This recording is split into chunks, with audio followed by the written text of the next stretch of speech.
My earliest memories of doing stuff was primarily doing footings and foundations. That's how you learn it.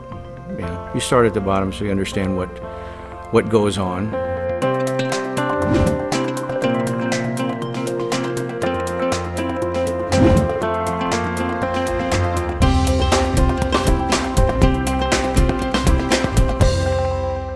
My father was the only generation before me that wasn't a bricklayer by trade.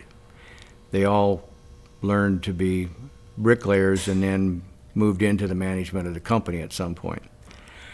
Well, the joke was that my father was left-handed and Grandpa told him that he couldn't teach him how to lay brick.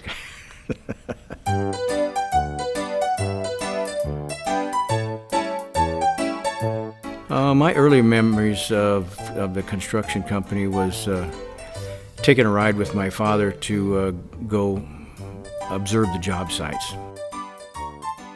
By the time I was a teenager or before, I got involved in cutting weeds and cleaning up at the warehouse. I guess I was 15 when he first asked me if I wanted to go work on the job site. Beckenhauer Construction has always been a commercial general contractor. Got its start in 1878 in Wakefield, Nebraska. The background for the company for several generations was as brick masons. And my great-grandfather got his start as a bricklayer, a trade that he learned in Wakefield. And most of the early jobs, he had a joint venture with a carpenter crew or company. After a few years, the company hired their own carpenters and became a self-contained construction company, doing hospitals, schools, banks, churches.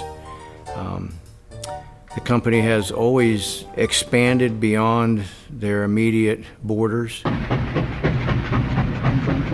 In my great-grandfather's day, that meant riding a train somewhere and staying, or a lot of times they moved the family with horse and buggy.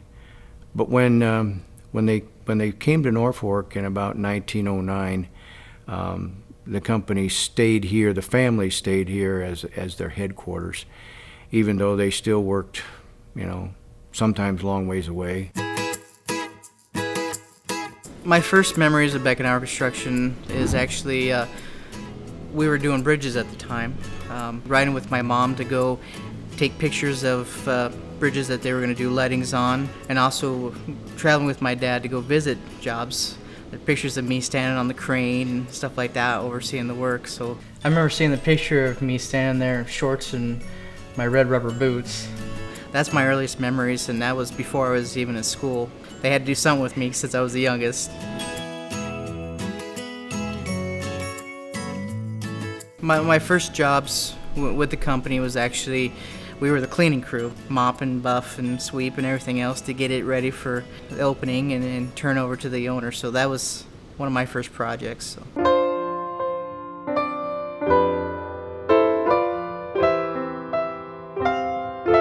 Yeah, I have to say my favorite project that I've worked on directly is probably the Vets Home project, just because of the deeper meaning in what it's done, and especially getting to see how it's been utilized and how much the people that use it appreciate it.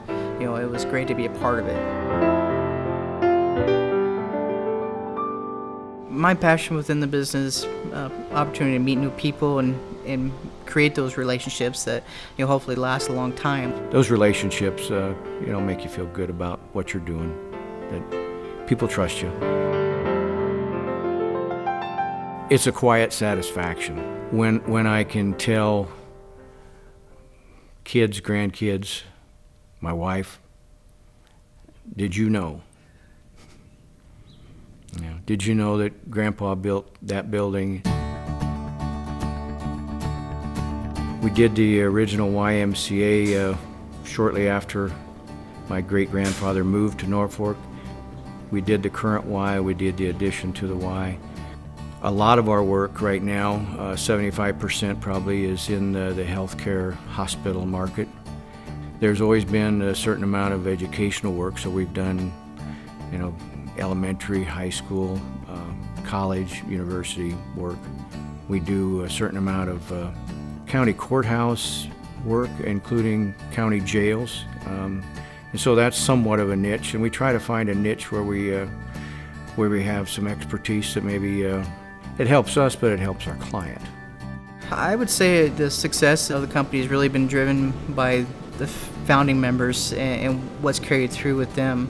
You know, there's a drive, a passion for construction. Anytime you talk to anybody about multiple generations and the things that change, you know, it's very unique to have that many generations to come through where you're able to identify the next leader and still maintain that level of drive. And I think that I'm pretty lucky with how well we all get along, you know, and seeing it as a blessing to be able to work with my dad as much as I have and having him stay there and support me and my brother and my sister as we continue the business on. And there's a long tradition, and so many businesses end after or during the second generation, and we'd gotten through that, and I knew we could keep going and wanted to be able to do that. As much as I want to help make sure that Joe and his brother and sister are able to continue on, I have no concerns about that happening.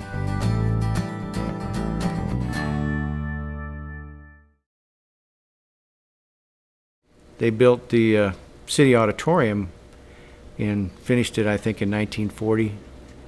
You know, the story with that was it was WPA money, and the workers were only allowed to work half a day so that they could spread the money around, so more people had an opportunity.